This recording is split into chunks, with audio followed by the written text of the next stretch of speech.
Hello guys. So today in particular lecture we are going to see that how starch and sucrose is getting produced in photosynthesis process. As you know, the main aim of photosynthesis process is to produce carbohydrate, right? To produce carbohydrate. So the carbohydrate in the form of starch and sucrose is being produced in photosynthesis process, not in the form of glucose. Glucose is the form which is mainly usable, okay, which is usable for respiration process or for producing the energy ATP in the respiration process. But in photosynthesis process, mainly starch and sucrose is producing as a carbohydrate form. Okay, so we'll see that how starch and sucrose is being produced in photosynthesis process. So the story is started in the Kelvin cycle itself. When carbon dioxide is fixed in RUBP, that is ribulose bisphosphate, with the help of one enzyme, that is ribulose bisphosphate carboxylase or oxygenase. Okay, it is being fixed and producing 3-phosphoglycerate, and later on this 3-phosphoglycerate undergoes a reduction process where it is produced glyceraldehyde 3-phosphate and one intermediate, that is 1,3-bisphosphoglycerate. That is not important here. Here important is glyceraldehyde 3-phosphate. This glyceraldehyde 3-phosphate is later on, it is giving rise to again RUBP, that is ribulose bisphosphate, and that RUBP is again continuing the Kelvin cycle. But this glyceraldehyde 3-phosphate is following the process where starch and sucrose is producing. If you don't know the Kelvin cycle yet, you can go to my channel again and you can see the lecture where I have discussed the Kelvin cycle in details. Okay, so let's move ahead. So this is Kelvin cycle where triose phosphate is being produced. Triose phosphate is nothing but the glyceraldehyde 3-phosphate. Okay, triose phosphate nothing but glyceraldehyde 3-phosphate. Glyceraldehyde 3-phosphate, which is producing in Kelvin cycle. This is triose phosphate because it is 3 carbon, and this glyceraldehyde 3-phosphate can give rise to dihydroxyacetone phosphate. Okay, give rise to dihydroxyacetone, which are alternative. Like dihydroxyacetone can give rise to glyceraldehyde, and glyceraldehyde can give rise to it is a like reversible process. So from Kelvin cycle we are getting triose phosphate. This triose phosphate is now going to produce sucrose and starch. So triose phosphate is going for starch biosynthesis and as well as sucrose synthesis process.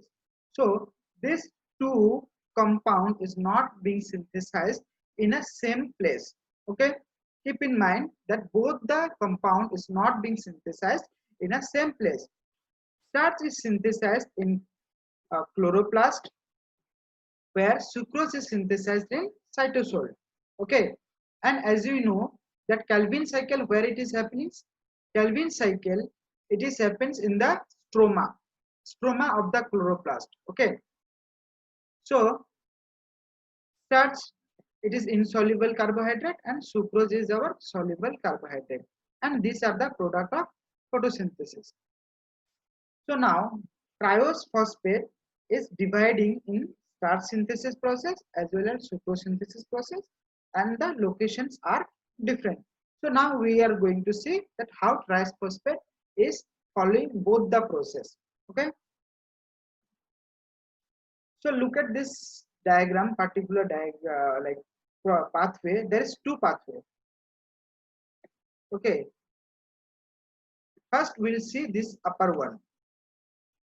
This pathway is for starch biosynthesis pathway, and down one is for our sucrose biosynthesis pathway. So starch, as I told, that starch biosynthesis is in chloroplast. Okay, so this is our chloroplast, where in the stroma Kelvin cycle is continuing or Kelvin cycle is happening, from where we are getting our triose phosphate which is glyceraldehyde 3-phosphate. Now, if you know the glycolysis process, it will be very easy to understand that this process is nothing but the reverse of glycolysis process. If you reverse the glycolysis process, you will get this process. Okay, so what happens in chloroplast for biosynthesis of starch? This triose phosphate producing fructose 1,6-bisphosphate, and via this way they are producing starch, our end product. So triose phosphate, by the help of aldolase enzyme, it's converting into fructose 1,6-bisphosphate, and fructose 1,6-bisphosphate in converting into fructose 6-phosphate. This is nothing but one phosphate is removing from the compound, where by adding of one molecule of water. Water is going to add and phosphate is going to remove, one pyrophosphate is going to remove, and remains fructose 6 first, only fructose 6-phosphate. Now this fructose 6-phosphate will be converted into glucose 6-phosphate. So this is nothing but the glucose and fructose are the isomer of each other.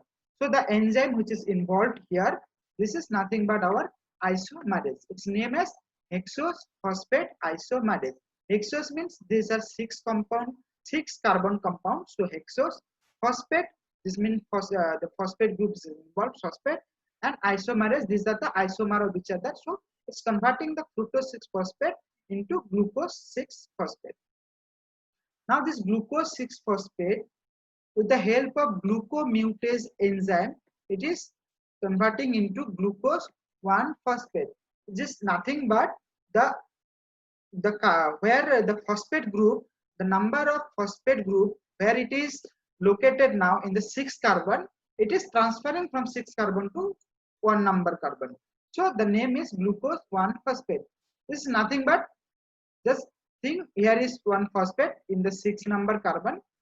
The mutase, it's helping this phosphate to going into the carbon number 1.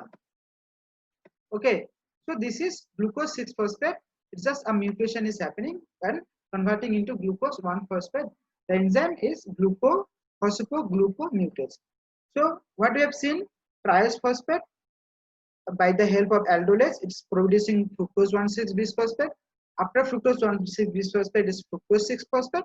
Fructose 6-phosphate into glucose 6-phosphate, and from glucose 6-phosphate, it's producing glucose 1-phosphate. Okay, if you understand this process, it will be easy to understand in the formation of sucrose from this triose phosphate.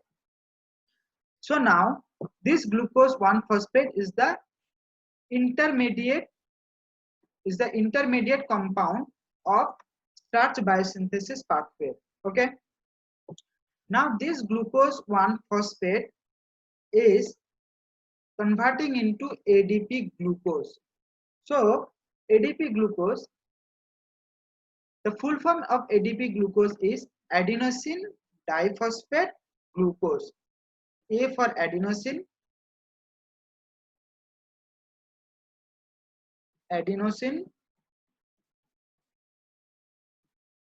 diphosphate, and glucose. So this adenosine diphosphate, it is coming from ATP. ATP, you know that ATP is adenosine triphosphate. Okay, so we have already phosphate.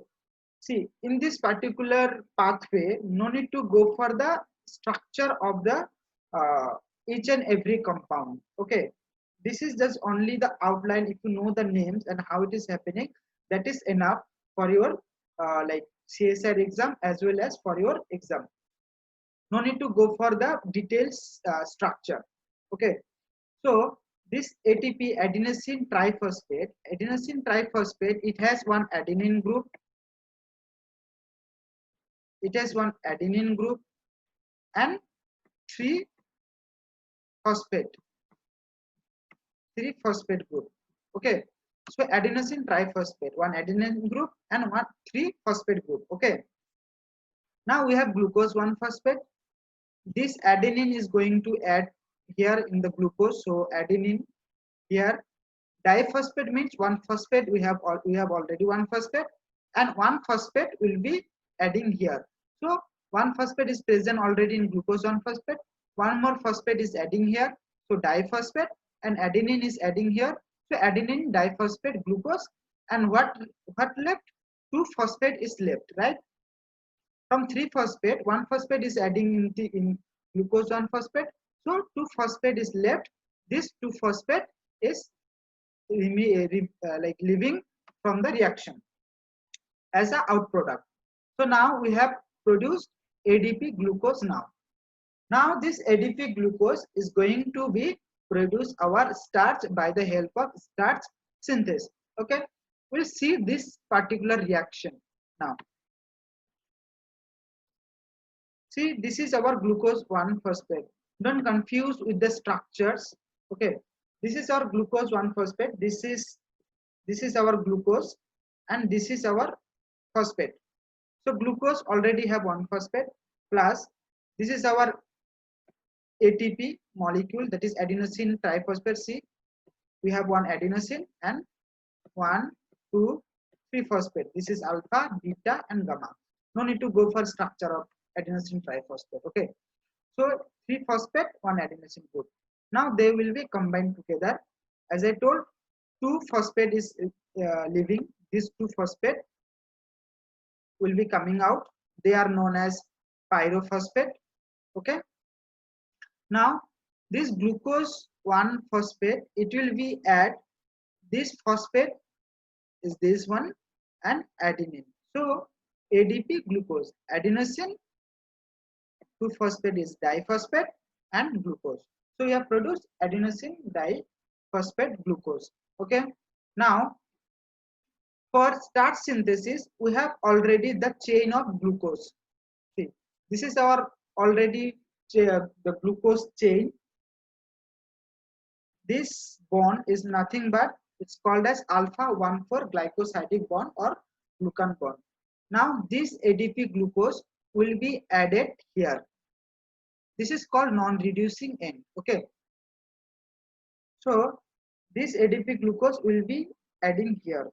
Now see, this is our ADP glucose, the glucose of our ADP. See, this is adding with this 2 glucose moieties. See, we have 3 glucose moieties now. This chain is nothing but our starch. Starch are components which is a chain, long chain of glucose molecules. Okay. Now this is our starch, and our adenosine diphosphate will be removed out. Okay, understood how starch is being produced in photosynthesis process. Now this pyrophosphate, we'll see, this is our pyrophosphate. See, this is our pyrophosphate. This one, 2 ppi means pyrophosphate. It will take 1 molecule of water. With the help of 1 magnesium ion, it will convert it into inorganic phosphate. This is our inorganic phosphate. Pi, 2 molecule of Pi will be produced here. So here the enzyme that is required for converting PPI to Pi, it's pyrophosphatase, and for continuing this reaction, we have ADP glucose pyrophosphorylase. Okay, so this is the overall view of our starch biosynthesis process. Okay, so in brief summary, from Calvin cycle we have triose phosphate. Triose phosphate with the help of aldolase, fructose 1,6-bisphosphate is getting produced. After that, it is producing fructose 6-phosphate. Sorry, converting by the help of this enzyme. Then it is glucose 6-phosphate. After that, glucose 1-phosphate, where 1 ATP molecule is being used, where adenosine and 1-phosphate is adding here and is producing 1 ADP glucose. Later on, this ADP glucose with the chain of glucose molecules, it will be adding and producing starch with the help of starch synthase enzyme. And as an outcome, we are getting pyrophosphate. sorry, PPI, this PPI pyrophosphate, and with the help of pyrophosphatase we are getting inorganic phosphate. So this is the story behind starch biosynthesis in chloroplast. Okay, so let's move on to sucrose biosynthesis. So I hope you have understood this one. So it is the same thing. We'll come to this particular thing after sucrose biosynthesis. Now what happens here actually,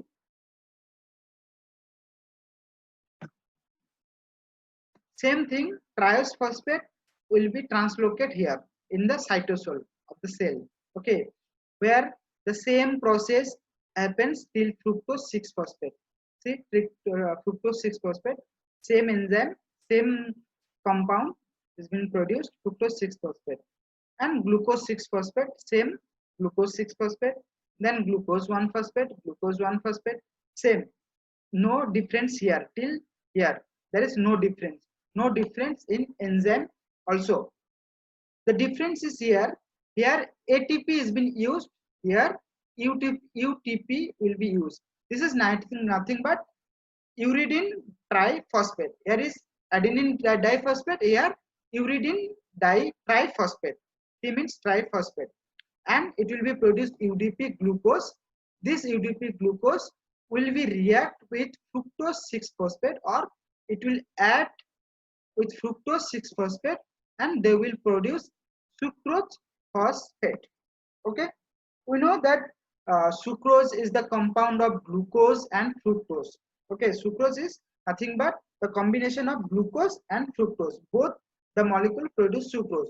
So UDP glucose, we have UDP glucose, and here fructose 6 phosphate.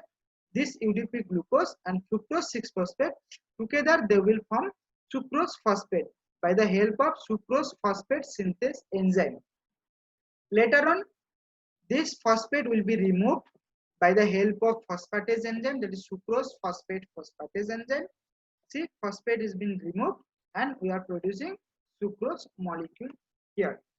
Okay, so we'll see this reaction here also.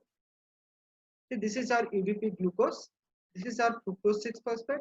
Okay, now UDP, see, uridine diphosphate, with the help of synthase UDP is coming out.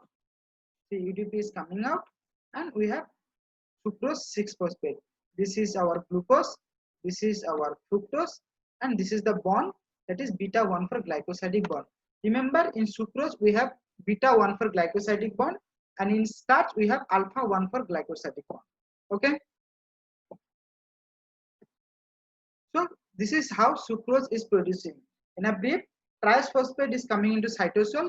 After that, same process is happening now like starch, and just difference is here ATP is being used, here UTP is used, here adenosine diphosphate is getting here adenosine diphosphate is adding here, here uridine diphosphate is adding with the glucose, and later on with the fructose 6 phosphate they are producing sucrose phosphate. Phosphate is released out and sucrose is producing. Now this UTP, again same pyrophosphate will be released, and from pyrophosphate inorganic phosphate molecules will be coming out. Okay, so this is the biosynthesis process of starch and sucrose. Okay, this is how sucrose and starch is being produced. Now we are coming to particular this thing. This is nothing but the phosphate, inorganic phosphate translocator. This translocator only helps to move the triose phosphate from chloroplast to cytosol.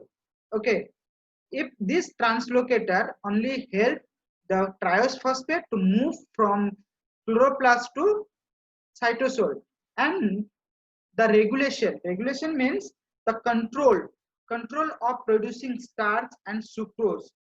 See, like from the triose phosphate starch will be produced or sucrose will be produced. It is determined by the concentration of inorganic phosphate. This inorganic phosphates. See, you need to remember where inorganic phosphates are coming out. Okay, see, inorganic phosphate, where inorganic phosphate is coming out. So now this translocator help to moving the triose phosphate from chloroplast to cytosol.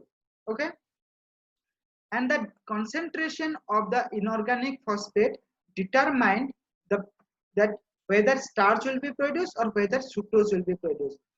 If the concentration of inorganic phosphate is more, okay, remember, if the concentration of inorganic phosphate is more, then triose phosphate will produce sucrose. Okay, if the concentration of inorganic phosphate is less, then starch will be produced. Why? Because if inorganic phosphate is more here, then if inorganic phosphate will pass through this pi translocator, then only triose phosphate will cross this translocator, or with the help of translocator they will cross this membrane and they will come to the cytosol. Inorganic phosphate nothing but they are giving a force, or they are giving a energy, like they are forcing the translocator, they are pushing the translocator, and they are taking the triose phosphate outside the chloroplast. If inorganic phosphate will not go inside, triose phosphate will not come out. So the concentration of inorganic phosphate is very much important here. Okay, the number of inorganic phosphate is more, then it will give up like a large force for pushing the translocator. So triose phosphate will come out from the chloroplast. It is like a give and take, give and take policy. Pyrophosphate will go that side, triose phosphate will come this side, like a symporter, antiporter, symporter. You know, I think, I hope in cell membrane you have importer, antiporter, symporter, like that. These are symporter. If inorganic phosphate will go that side, triose phosphate will come this side. Okay, so for that thing to happen, inorganic phosphate concentration need to be high. If inorganic phosphate concentration is less, then this translocator will not work or will not function. You know, there will not be a much force or much like energy to push the translocator, or to for the happening of the symporter. Okay, to like for taking the triose phosphate outside. Okay, so this is how inorganic phosphate concentration is regulating the synthesis of sucrose and starch. Okay, so just in simple way, that if pyrophosphate is concentration is less, triose phosphate will move for starch biosynthesis. If the concentration is high, then sucrose synthesis will be happened by the triose phosphate. Okay, triose phosphate will go for sucrose biosynthesis process. Okay, this is the process for sucrose and starch biosynthesis in photosynthesis process. And this starch will be stored in the chloroplast. Okay, as the photosynthesis is happening in the leaf in the daytime, more carbon dioxide will be fixed in RUBP, and more starch will be produced here, and starch will be stored there. At the night time, this starch will be break down into pentose phosphate, and this pentose phosphate later on will go for respiration, and they will break down and they will give the energy. Okay, so remember, starch will go for pentose phosphate pathway for breaking down or for respiration. Starch will not go directly. Okay, starch will undergo pentose phosphate pathway, but sucrose, it will undergo glycolysis pathway, where sucrose will be producing, like dividing into glucose and fructose, and they will go for respiration pathway. And whereas starch in the chloroplast, they will break down in the night time when carbon dioxide concentration is less. In the night time, starch will be break down into glucose molecules, and they will go for pentose phosphate pathway. Okay, understood? This is how in the photosynthesis process, starch and sucrose is producing as a carbohydrate form. Okay, so thank you. I hope you have understood the process how starch and sucrose is producing. If you understood, please subscribe the channel, and thank you for listening the